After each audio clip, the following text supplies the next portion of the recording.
ശബരിമല സ്വർണ്ണക്കവർച്ച വിഷയത്തിൽ 4 ദിവസവും നിയമസഭയിൽ രാഷ്ട്രീയ നാടകം തുടർന്ന് ഭരണ പ്രതിപക്ഷാംഗങ്ങൾ.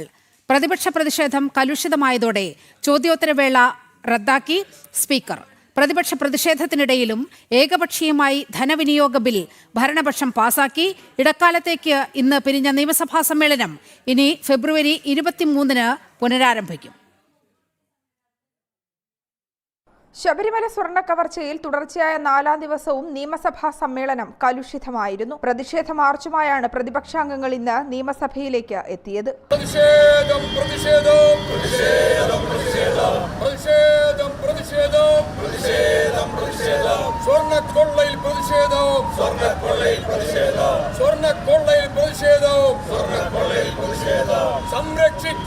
സഭാ നടപടികൾ ആരംഭിച്ചപ്പോൾ തന്നെ പ്രതിപക്ഷ നേതാവ് ശബരിമല സ്വർണ്ണ കവർച്ച കേസ് സഭയിൽ വീണ്ടും ഉന്നയിച്ചു. പ്രതികൾക്ക് ജാമ്യം കിട്ടി പുറത്തിറങ്ങുന്നതോടെ തെളിവ് നശിപ്പിച്ച് ശബരിമല സ്വർണ്ണ കവർച്ച എന്ന കേസ് ഇല്ലാതാക്കുമെന്ന് വി.ഡി. സതീശൻ പറഞ്ഞു. ബഹുമാനപ്പെട്ട ഹൈക്കോടതിയും ബഹുമാനപ്പെട്ട സുപ്രീം കോടതിയും ജാമ്യം നിഷേധിച്ച ഈ കേസിൽ ഈ പ്രതികൾ എല്ലാവരും, ഉണ്ണികൃഷ്ണൻ പോറ്റി അടക്കമുള്ള എല്ലാവരും സ്റ്റാറ്റ്യൂട്ടറി ബെയിൽ കിട്ടി പുറത്തു വരികയാണ്.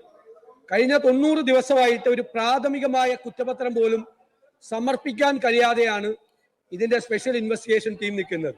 ഞങ്ങൾ ഭയപ്പെടുന്നത് ഈ പ്രതികൾ പുറത്തുവിടുമ്പോൾ ഇപ്പോൾ തന്നെ വേണ്ട രീതിയിലുള്ള തെളിവുകൾ ശേഖരിച്ചിട്ടില്ല.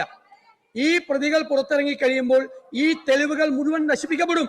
പ്രധാനപ്പെട്ട തെളിവുകൾ ശേഖരിക്കാൻ പറ്റിയിട്ടില്ല.